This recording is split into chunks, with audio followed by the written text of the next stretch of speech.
feel like I'm going to be drowned out by the sound of roosters. It's all over the mountains of Haiti. That's all I've been hearing since 5 this morning. That and the sound of people praying.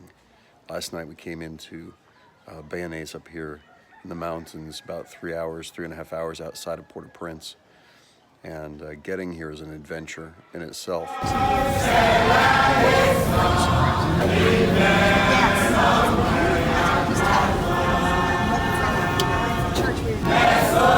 Just till Tuesday.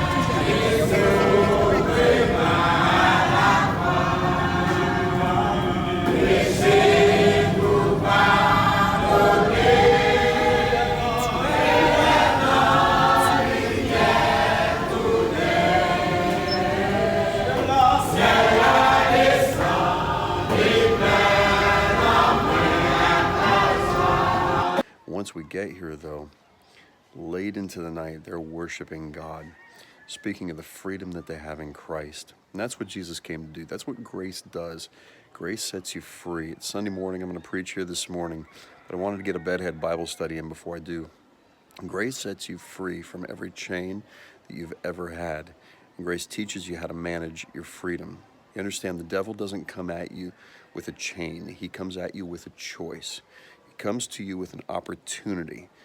And every opportunity that you say yes to that does not have the heart of God around it is a link that ultimately becomes a chain that brings you into a place of bondage. It looks like freedom one link at a time, but it actually becomes a greater chain of bondage. But Jesus comes to set you free. He comes to set you free from every chain of bondage. He comes to break the chains off of our lives so that we learn how to be free. Free from every bondage of addiction, free from every bondage of slavery. And that's the thing today is let the grace of God set you free. Not free to sin, but from sin. My prayer today for all of us is that our choices don't lead us into compromise, but into freedom. Let your choices in Christ lead you into freedom. And today here in Haiti, I'm just honored to be in this country. I don't expect to teach this country anything.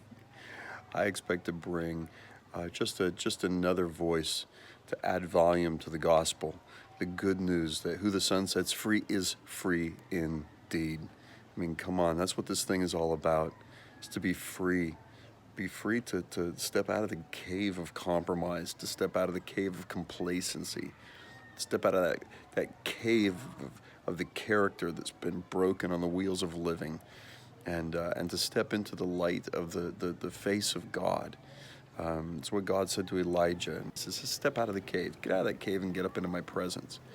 You know, the voice of God came to Elijah in the cave, which meant the presence of God was in the cave with Elijah. It's not that God was outside of the cave and Elijah was in the cave. But God says to Elijah, step out of that cave and get into my presence. Come up before me. There's being in the presence of God, then there's being in the presence of God. Responding to the voice of God to change your location from one place to another. See, God comes to you with a choice as well. Choose freedom today. Choose that freedom in Christ today. Choose the choice that brings you to a place of freedom. And it's not that your freedom comes by what you do, but I guarantee your chains most certainly do come by what you choose. And so let your choices today bring you to a place of freedom and step out of that cave of compromise and step into that place of freedom. I tell you, this is an incredible land and incredible people. And I'm convinced 100 Haitians are twice as loud as 1,000 Americans in worship. I'm just telling you. It's like nothing I've ever heard. Incredible. See you tomorrow.